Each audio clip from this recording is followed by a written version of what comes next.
A poor cleaning lady gets her hair cut by a rich woman, but her husband comes home early from work and does something that shocks everyone. Comment giving a rating from 0 to 10. For my story, your opinion is very important, and subscribe to my channel to support my work. I'm counting on your help. The brunette cleaning lady arrived at the mansion that Tuesday, as she had done for the past 2 years, carrying her worn cloth bag and wearing her faded blue uniform, washed countless times. Her tired eyes reflected sleepless nights, worrying about the bills piling up at home, where her 4-year-old daughter waited for her with a smile that made any sacrifice worthwhile. Her husband had left early for another double shift at the factory, his tense muscles bearing the weight of supporting a family with dignity, even if it meant working to exhaustion. That morning, the blonde woman who ran the mansion was particularly irritated. The millionaire businesswoman walked through the marble hallways, her high heels echoing through the house, examining every corner with a critical eye. Her beauty salons, scattered across the metropolitan area, generated a considerable fortune, allowing her to live surrounded by luxuries that most people only saw in magazines. Her investments in the stock market had multiplied her wealth in recent years, and part of her investments were even in Bitcoin, following the trends of the financial market. The cleaning lady began her work in the kitchen, carefully cleaning each surface with the expensive cleaning products that her boss insisted on using. Without realizing it, she used a slightly larger amount of the imported detergent to remove a stubborn stain from the marble countertop. It was an insignificant mistake, something anyone would make, but it would trigger a sequence of events that would transform her life forever. The businesswoman discovered the half-empty bottle, and her fury exploded like a sudden storm. Her blue eyes gleamed with a cold cruelty as she watched the employee who had wasted her expensive products. For a woman accustomed to controlling everything and everyone around her, this small transgression was intolerable. Her wealth had created a barrier between her and the humanity of the people who worked for her, turning her into someone incapable of feeling empathy for the less fortunate. The other maids in the house sensed the tension in the air when the boss called the cleaning lady to the kitchen. The environment, normally quiet and efficient, became heavy with a threatening energy. The businesswoman held a silver scissor in her perfectly manicured hands, a cruel smile playing on her red-painted lips. Her expensive jewelry sparkled under the light of the chandelier, contrasting with the simplicity of the employee who was about to be humiliated. "Sit down," the boss ordered in an icy voice, pointing to a chair in the center of the kitchen. The cleaning lady obeyed, confused and scared, not understanding what was happening. The other maids shrank into the corners, silent witnesses to a cruelty they would never forget. The brunette woman's heart was pounding, sensing that something terrible was about to happen. Without warning, the businesswoman began to cut the employee's long hair with abrupt and uncontrolled movements. Brunette strands fell to the floor like silent tears, each cut echoing through the kitchen like a mute cry of injustice. The cleaning lady remained motionless, tears streaming down her face as she felt her dignity being shattered along with her hair. The grotesque flaws and uneven cuts transformed her head into a map of the humiliation she was suffering. "Maybe now you'll learn not to waste my expensive products," the boss said with sadistic satisfaction, admiring her work of destruction. "Each bottle costs more than you earn in a week. You need to understand your place in this house." The words cut deeper than the scissors, hurting a soul already wounded by years of disrespect and social contempt. The cleaning lady remained seated, trembling with humiliation and contained anger, thinking about her little daughter, who was waiting for her at home. The child always ran her fingers through her mother's hair before going to sleep, saying it was the most beautiful in the world. How would she explain to the girl what had happened? How would she look in the mirror again without remembering this terrible morning? The other employees watched in silence, terrified by the possibility of being the next victims of the boss's cruelty. The kitchen environment seemed charged with a dark energy, as if the walls themselves were witnesses to an injustice that cried out for reparation. The businesswoman put the scissors away with satisfaction, believing she had taught an important lesson about hierarchy and respect. Meanwhile, at the factory on the other side of town, the cleaning lady's husband received news of a breakdown in the main equipment. The workers were released earlier, a rare occurrence that would normally make him happy for the opportunity to spend more time with his family. That day, however, fate had orchestrated something much bigger. He decided to stop by the mansion to pick up his wife, a surprise that would change everything forever. The athletic man parked his old motorcycle in front of the mansion's golden gates, feeling a strange unease in his chest. His years of hard work had taught him to trust his instincts, and something felt different that day. The afternoon sun cast long shadows in the perfectly manicured garden, where imported roses exhaled a perfume that contrasted with the smell of oil and sweat that still permeated his work clothes. When the maid opened the door, her eyes were red, and she avoided direct eye contact. "Your wife is in the kitchen," she muttered quickly, pointing to the interior of the house before walking away as if fleeing a crime scene. The man's heart raced as he walked through the luxurious hallways, his heavy footsteps echoing on the cold marble that cost more than his entire house. The sight that awaited him in the kitchen was like a punch to the stomach. His wife was sitting in a chair, her face swollen from crying, her hair that he admired so much transformed into a landscape of destruction. Uneven strands hung sadly, while grotesque flaws revealed pale scalp where there once was the brunette frame that framed the face of the woman he loved. "What happened here?" he asked in a controlled voice, although every fiber of his being screamed for justice. The businesswoman appeared in the kitchen doorway at that moment, her heels clicking on the floor like hammers, a smile of satisfaction still playing on her red lips. Her expensive jewelry caught the afternoon light, creating small rainbows that seemed to mock the pain of the simple family before her. "I just taught your wife a lesson about waste," the boss declared arrogantly, adjusting the pearl necklace that cost more than the couple's annual salary. "She needs to learn to value quality products. Each bottle she wasted represents part of my carefully applied investments." The man took a deep breath, his fists clenching and unclenching as he fought against primitive impulses to protect. His hands, calloused from honest work, trembled slightly, but his mind remained focused. Years of double shifts and silent sacrifices had shaped not only his muscles, but also his ability to think strategically even under extreme emotional pressure. "Can I speak with you in private?" he asked with a calmness that surprised even himself. The businesswoman, interpreting this as submission from someone who recognized her social superiority, motioned for him to follow her to her private office. The walls were decorated with expensive paintings and certificates of her business successes, an ego gallery that would soon be transformed into a museum of her downfall. When they were alone, the man closed the door gently and turned to face the woman who had humiliated his wife. "Are you familiar with Elegance Beauty Salons?" he asked calmly, watching the expression of pride that immediately lit up the businesswoman's face. "Of course I know them. They are my salons, my beauty empire. I built each one with my vision and determination," she replied, raising her chin arrogantly. "My wealth in beauty businesses is recognized throughout the metropolitan area." "Actually," said the man with an almost supernatural patience, "you've been working for me for 3 years. The sentence fell like a bomb in the perfumed environment of the office. "My name is registered as the majority owner of all the salons you believe you own." The color drained from the businesswoman's face, as if someone had sucked all the life from her veins.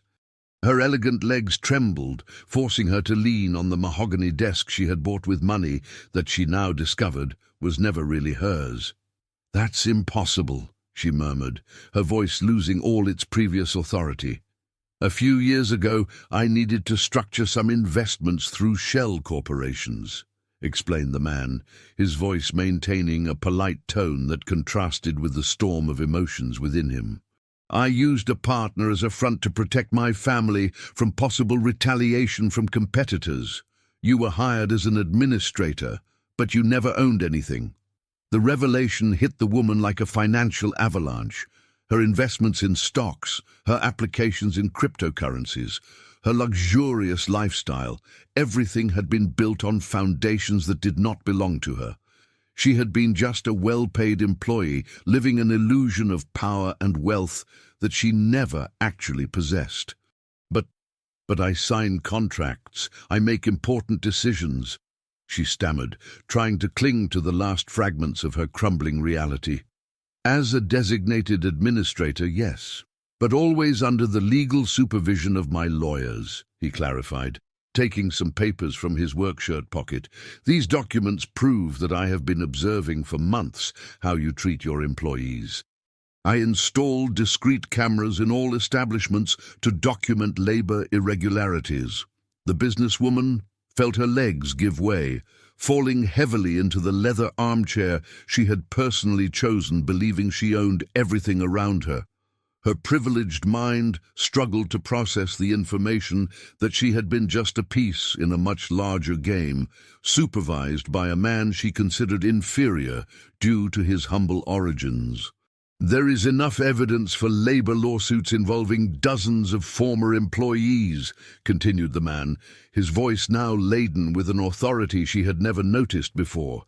"Humiliations, illegal deductions, unpaid overtime, and now assault on the dignity of an employee."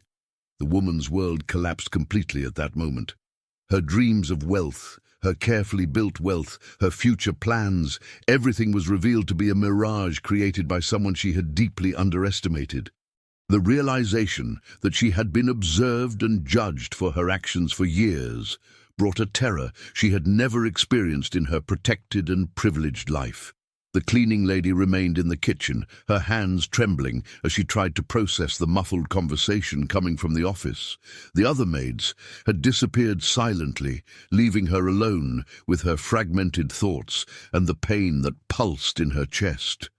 Every time she ran her hands through the remnants of her hair, she felt waves of humiliation that seemed to never end. When her husband returned to the kitchen, she could barely raise her eyes to meet his. "I need to tell you something I should have said a long time ago," he said, kneeling beside the chair where she was still sitting. His voice carried a weight she had never heard before, a mixture of guilt and determination that finally made her look directly at him. "During all these years, while you believed that I only worked at the factory to support our family, I was building something much bigger," he began, his calloused hands gently enveloping hers. "5 years ago, I inherited a considerable amount from a distant uncle who had invested in gold and stocks for decades. I used that capital to start investing discreetly in the financial market." The revelation hit the woman like another blow on an already devastating day. "You lied to me during all these years?" she asked in a broken voice, trying to understand how the man she loved had hidden something so important from their shared life. "I protected you and our daughter in the only way I knew how," he replied, his eyes reflecting years of sleepless nights making difficult decisions. "I knew people who had been kidnapped, threatened, who had their families attacked when it was discovered that they possessed wealth.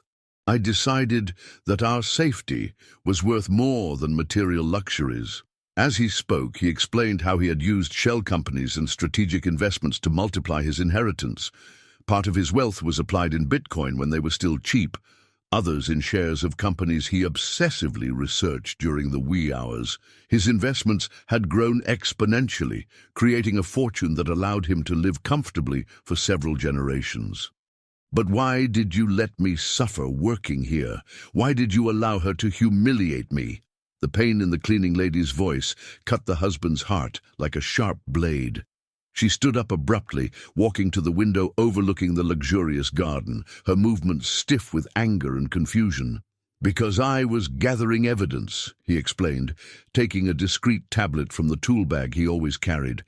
"There are cameras installed in all the places you have worked in the last 2 years. I have documented every humiliation, every disrespect, every violation of your labor rights." The screen showed dozens of videos organized by date, each capturing moments of cruelty that the boss had inflicted not only on his wife but on several employees over the months. The cleaning lady watched in shock as she saw her own tears recorded, her expressions of pain immortalized as evidence of systematic injustice. "You used me as bait," she whispered, the realization falling on her like freezing rain. "You let me suffer to collect evidence against her." "I never imagined it would come to this," he admitted, his voice filled with genuine remorse. "I thought I could gather enough evidence in a few weeks, not years, but every time I was ready to stop, I discovered new abuses against other employees. I realized I was dealing with a pattern of behavior that needed to be fully documented." The office door opened at that moment, and the former boss appeared with a pale face and red eyes. Her elegant movements had turned into the stumbling steps of someone who had just discovered that their entire life was a lie. She leaned against the wall, watching the couple with an expression of despair she had never felt in her privileged existence. "Please," she begged, her voice losing all the authority it used to carry. "Can we talk about this? I'm sure there's a way to resolve this situation without completely destroying my life." The man turned to her with a calmness that contrasted drastically with the emotional storm that had dominated the kitchen minutes before. "You had years to treat my wife and other employees with dignity. You chose the path of cruelty and disrespect. Now you will face the legal consequences of your actions."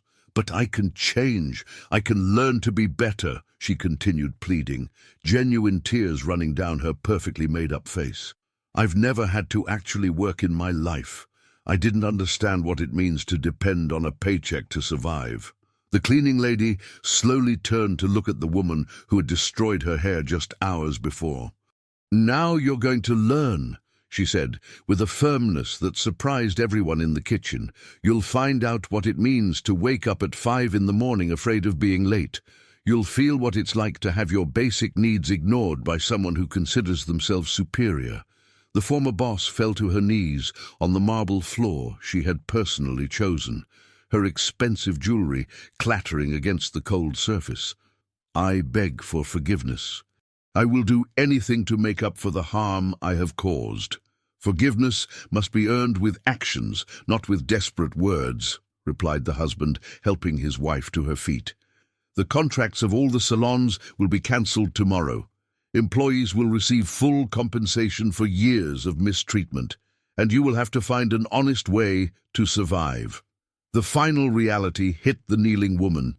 She would lose everything. Her luxurious house, her imported cars, her jewelry, her designer clothes. Everything would be sold to pay off the labor debts that were accumulating. For the first time in her life, she would have to look for a real job, work with her own hands, feel the physical exhaustion of an honest day's work. 6 months had passed since that Tuesday that changed everything. The former cleaning lady walked through the hallways of the university carrying law books, her hair now grown into a modern cut that she had learned to love. The graduation ring that shone on her finger was a symbol of achievement that she never imagined possible, financed by her husband, who had saved enough resources to fulfill all the dreams she thought were unattainable. The new house was in a safe neighborhood, with a yard where her 4-year-old daughter played freely with the neighbors. The girl attended a private school where she had made real friends, children who invited her to birthday parties and who came to play at her house on weekends. Her room was full of new toys, but what made her happiest was the moments when she could comb her mother's hair before going to sleep, as she had always dreamed of doing. At the support center they had created, dozens of families found free legal guidance and vocational training that changed their lives. The center operated in a modest but welcoming building, where domestic workers learned their rights and discovered that they had value beyond the function they performed. Volunteer lawyers offered free advice, while psychologists helped people regain their self-esteem after years of humiliation. The former businesswoman arrived at the center that Thursday morning wearing a simple cleaning company uniform. Her blonde hair was tied back in a practical ponytail without the expensive products she used to use. The hands that had only known luxury moisturizers were now rough from working with cleaning products, each callus telling the story of her forced transformation. "I would like to speak to the people in charge," she said timidly to the receptionist, a woman who had been her employee months ago. The mutual recognition created a moment of silent tension, memories of past humiliations hanging in the air like persistent ghosts. The former cleaning lady appeared in the reception room, now wearing a stylish but modest blazer, carrying a folder with documents of cases she was studying. Her eyes met those of the former boss, and for a moment time seemed to freeze. There were two women whose lives had been completely reversed by fate and the choices they made.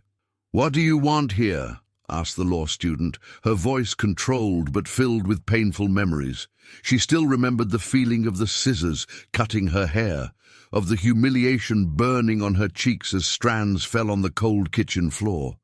"I come to offer my business experience as a volunteer," replied the former boss, her words coming out with difficulty.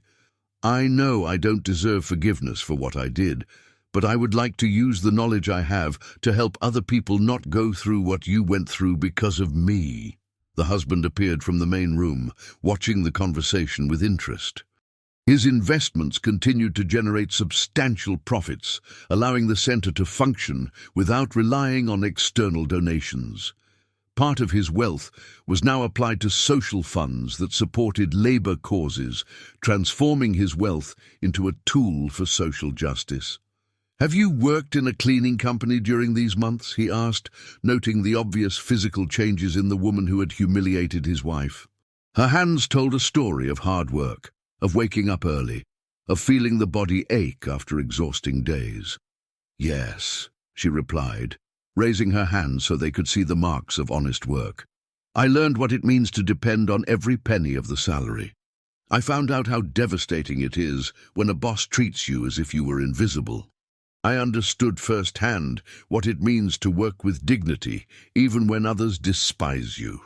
The transformation was evident not only in her appearance, but in her posture and way of speaking. The arrogance had been replaced by a genuine humility born of suffering. Her eyes no longer carried the cruel glow of power, but a deep understanding of who had experienced the vulnerability of ordinary workers. "During these months, I thought every day about what I did to you," she continued, looking directly at the former cleaning lady. "I sought therapy to understand why I became such a cruel person. I discovered that my wealth had isolated me from the humanity of the people around me. I want to spend the rest of my life trying to repair the harm I caused." The law student exchanged glances with her husband, communicating silently as couples who know each other deeply do. They had talked about this possibility, about what they would do if the woman who had hurt them sought genuine redemption. "You would have to go through a trial period," said the future lawyer finally. "You would work directly with people who have suffered abuses similar to those you practiced. You would have to face your victims and listen to their stories without defending yourself or justifying your past actions." "I accept any condition," replied the former boss immediately. "I want to prove that I have really changed. I know words are empty after what I did. Only actions can demonstrate a real transformation." The center had helped more than 200 families up to that point, offering not only legal guidance, but also courses that allowed workers to discover new skills and opportunities. Stories of overcoming filled the walls, photographs of people who had found dignity and hope after years of disrespect. "There is an additional condition," added the husband, his voice serious but not cruel. You will need to tell your own story to groups of business owners, explaining how power and wealth can corrupt someone and what are the real consequences of treating employees with disrespect. The proposal hit the former businesswoman like a final challenge. Publicly exposing her mistakes, admitting before peers that she had been cruel and unfair, using her own downfall as an example to others, it would be the ultimate humiliation, but also the opportunity to transform her pain into something useful for the world. "I'll do it," she said, tears running down her tired face. "If my story can prevent other people from suffering what you suffered, then all my pain will have been worth it." The 4-year-old daughter came running through the reception area at that moment, returning from school with a drawing she had made for her mother. The child stopped when she saw the crying stranger, her natural innocence leading her to offer a tissue she kept in her backpack. The simple gesture of a child broke the last barriers of resistance, showing that compassion could flourish even where there had only been pain. If you liked this video, please subscribe to my channel. I promise to bring you videos every day that will make your life happier. Comment what you thought of my story, giving a rating from 0 to 10, and thank you very much.